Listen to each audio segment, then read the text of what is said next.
Hello students, let's start another session on English grammar. Today's topic is distributive determiners. Let's start. Distributive determiners. Each, every, either, neither. যেতিয়া আমি কোনো বস্তুৰ ডিস্ট্ৰিবিউশন বা কাৰোবাৰ মাজত বস্তুৰ ভাগ কৰাৰ কথা বা ভগাই দিয়াৰ কথা ভাবো তেতিয়া আমি distributive determiners ব্যবহাৰ কৰো. So this one, each. We use each to talk about the individual members of a group as separate items. কেইজনমানৰ মাজত প্ৰত্যেককে বুজালে each ব্যবহাৰ কৰা হয়. It is used when speaking of two or more persons or things. দুজন বা দুজনতকৈ বেছি বা অধিক বুজায়. And when the number is definite, নিৰ্দিষ্ট সংখ্যাৰ মাজৰ পৰা প্ৰত্যেককে বুজায়. ইয়াত দুটা বা তাতকৈ অধিকৰ মাজত প্ৰত্যেককে বুজায়. প্ৰত্যেককে এজন এজনকৈ বা এটা এটাকৈ বুজায়.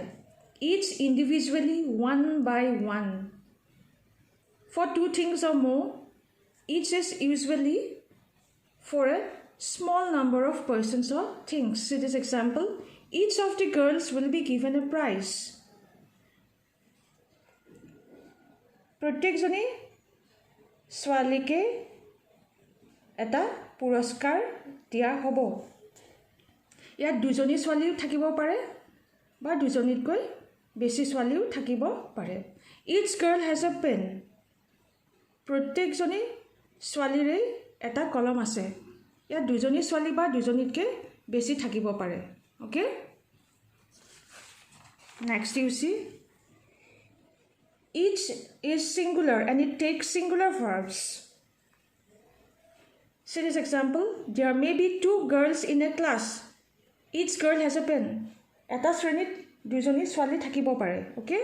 আমি ধৰি লৈছোঁ দুজনী ছোৱালী আছে. Each girl has a pen. আৰু প্ৰত্যেকজনীৰে এটা কলম আছে. Each girl is happy. প্ৰত্যেকজনী ছোৱালীয়ে সুখী. Each girl has a car. প্ৰত্যেকজনী ছোৱালীৰ এখন গাড়ী আছে. Now you see this one. Count it. 1, 2, 3, 4, 5, 6, 7, 8, 9. Okay. They're counted individually. Okay. One by one. Not as a whole, but individually, one by one. Separately. Taken separately or individually. See the sentence. Each boy is ready to do the work. এটা শ্ৰেণীত 9জনকৈ ছাত্ৰ আছে আৰু প্ৰত্যেকজনে কামটো কৰিবলৈ সাজু. Each student of the class was awarded a certificate. ক্লাছত 9জনকৈ ছাত্ৰ ছাত্ৰী আছে আৰু প্ৰত্যেকজনকে এখন মানপত্ৰ দিয়া হৈছিল. Each student of the class was awarded a certificate. ইয়াত দুজন বা দুজনতকৈ বেছি বুজাইছে. Okay? Next, you see, there are some more examples. Each. See the structure. We use plural countable nouns after the phrase each of. যদি বাক্যটোৰ আগত each of ব্যৱহাৰ কৰা হয় তেতিয়া আমি সদায় plural form of nouns আৰু pronouns বা যিবোৰ নাউন বহু বচনত আছে বা pronounsবোৰ সেইবোৰ আমি ব্যৱহাৰ কৰোঁ. সেইটো কথা মনত ৰাখিবা. And each always takes singular verbs. সদায় singular verbs ব্যৱহাৰ কৰে. See here, each of with the determiner D plus plural form of nouns plus singular verbs plus other words. Each of the girls is happy. প্ৰত্যেকজনী ছোৱালীয়ে সুখী. Each of them is hardworking. তেওঁলোকৰ প্ৰত্যেকেই পৰিশ্ৰমী. Each of the boys has 2 pens. প্ৰত্যেকজন ল'ৰাৰ দুটা কলম আছে. Each of you needs to read storybooks. তোমালোকৰ প্ৰত্যেকেই সাধু কিতাপ পঢ়াটো দৰকাৰ. Each of us knows how to cook. আমি প্ৰত্যেকেই কেনেকৈ ৰান্ধিব লাগে জানো ইয়াতে চোৱা we use singular countable nouns after the word eats আমি জানো আগৰ পৰাই যে each সদায় singular verb ব্যৱহাৰ কৰে and each is always written with singular form of nouns okay আৰু যদি each of a phrase to থাকে তেতিয়াহে আমি এই plural form of nouns বা pronouns ব্যৱহাৰ কৰোঁ হেতু কথা মনত ৰাখিবা হে ডিফাৰেন্সটো মনত ৰাখিবা কোট আমি প্লুৰেল বহাব লাগে প্লুৰেল ফৰ্ম অফ নাউন্স আৰু quote singular form of noun ব্যৱহাৰ কৰোঁ ইয়াত it's okay each is written with this singular noun ইয়াত অফ নাই ব্যৱহাৰ কৰা হোৱা নাই now read this one each girl has a doll প্ৰত্যেকজনী ছোৱালীৰ এটা পুতলা আছে ইটস বয় হেজ এ কাৰ প্ৰত্যেকজন ল'ৰাৰ এখন গাড়ী আছে each girl got a present প্ৰত্যেকজনী ছোৱালীয়ে এটা উপহাৰ পাইছিল ইটস গাৰ্ল ইজ ইণ্টেলিজেণ্ট প্ৰত্যেকজনী ছোৱালীয়ে বুদ্ধিমতী ইয়াতে আমি ইটস অফটো কেতিয়া ব্যৱহাৰ হয় when there are two persons or more than two persons or things next let us see every বহুতৰ মাজত প্ৰত্যেককে বুজালে আমি এভৰি ব্যৱহাৰ কৰোঁ ওকে দুটাতকৈ বেছি বা দুজনতকৈ বেছি থকাটো বুজায় এটা চোৱা it is used when speaking of more than two persons or things more than two হ'ব লাগিব more than two persons or things and when the number is indefinite okay we use every to talk about things collectively as a group not for two things but more than two things and every is usually for a large number of persons or things বহুতৰ মাজত বুজায় বহুতৰ মাজত প্ৰত্যেককে বুজায় ইয়াত each or every হেতুৱে difference ইয়াত কেইজনমানৰ মাজত বুজায় আৰু নিৰ্দিষ্ট সংখ্যাৰ মাজত বুজায় আৰু ইয়াত বহুতৰ মাজত প্ৰত্যেককে বুজায় কেইজনমানৰ মাজত প্ৰত্যেককে ইয়াত বুজায় আৰু ইয়াত বহুতৰ মাজত প্ৰত্যেককে বুজায় অনিৰ্দিষ্ট সংখ্যাৰ মাজৰ পৰা প্ৰত্যেককে বুজায় প্ৰত্যেককে একেলগে বুজায় ইয়াত প্ৰত্যেককে একেলগে বুজায় ইয়াত বহুতৰ মাজত প্ৰত্যেককে একেলগে বুজায় দুটাতকৈ অধিকৰ মাজত প্ৰত্যেককে বুজায় see this one every girl knows how to cook প্ৰত্যেকজনী ছোৱালীয়ে কেনেকৈ ৰান্ধিব লাগে জানে every boy has a pen প্ৰত্যেকজন ল'ৰাৰ এটা কলম আছে next every is singular and it takes singular verbs every সদায় singular হয় আৰু সেইকাৰণে singular verbs ব্যৱহাৰ কৰে see this picture it shows a group এটা সমূহ মানুহৰ সমূহ দেখুৱাইছে a collection of persons collectively as a groupot eta groupot dekhaise a group of persons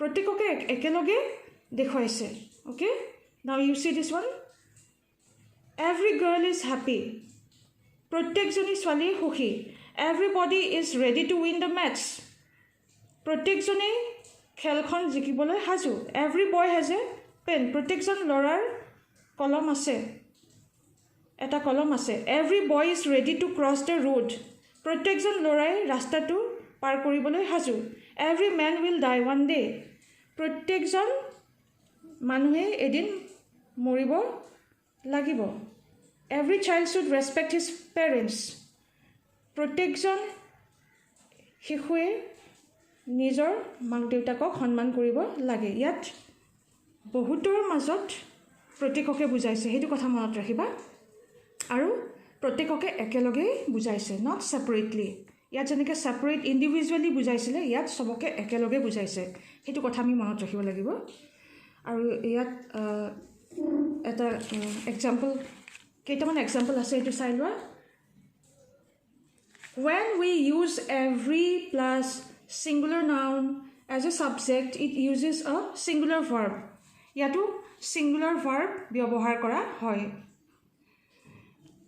see the structure every plus singular noun plus singular verbs every boy has a pen প্ৰত্যেকজন ল'ৰাৰ এটা কলম আছে every girl knows how to cook প্ৰত্যেকজনী ছোৱালীয়ে কেনেকৈ ৰান্ধিব লাগে জানে every man will die one day every mother loves her child প্ৰত্যেকগৰাকী মাতৃয়ে নিজৰ সন্তানক ভাল পায় every dog has his day প্ৰত্যেকৰ এটা দিন আহে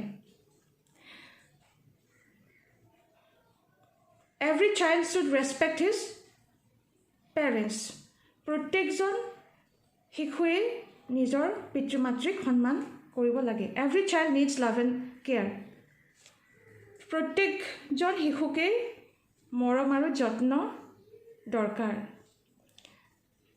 every student got a certificate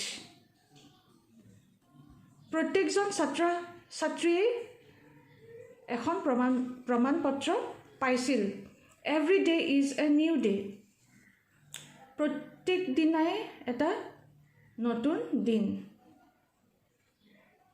see here every cannot be used with plural nouns every কেতিয়াও বহুবচনৰ যিবোৰ নাউন বহুবচনত থাকে সেইবোৰৰ লগত কেতিয়াও ব্যৱহাৰ নহয় but every can be followed by a plural noun only when there is a number before that noun plural noun বহাব পাৰিব যেতিয়া হে plural nounটোৰ আগত এটা number থাকিব যেনে ইয়াত চোৱা construction to so every plus number I take a break every 2 hours মই প্ৰতি 2 ঘণ্টাত এটা বিৰতি লওঁ ইয়াতে চোৱা hours to is a plural noun okay তাৰ আগত এটা নাম্বাৰ থাকিব লাগে তেতিয়া আমি every ব্যৱহাৰ কৰিব লাগে পাৰিম every ব্যৱহাৰ কৰিব পাৰিম every 2 hours every 3 hours every 4 hours এই মাজতে নাম্বাৰটো লাগিব okay we need this number in the middle before the noun we need to write this number then only we can use every he gets his head shaved every 3 weeks every 3 weeks here also weeks this is a plural noun and before it there is this number 3 okay তেতিয়া আমি every ব্যৱহাৰ কৰিব পাৰিম every 3 weeks every 4 weeks every 5 weeks আমি ইয়াত নাম্বাৰটো ব্যৱহাৰ কৰিব লাগিব plural nounৰ আগত তেতিয়া আমি every ব্যৱহাৰ কৰিব পাৰিম নহলে every cannot be used with plural nouns আমি every কেতিয়াও বহুবচনত থকা নাউনবোৰ আগত ব্যৱহাৰ কৰিব নোৱাৰো that's all for today bye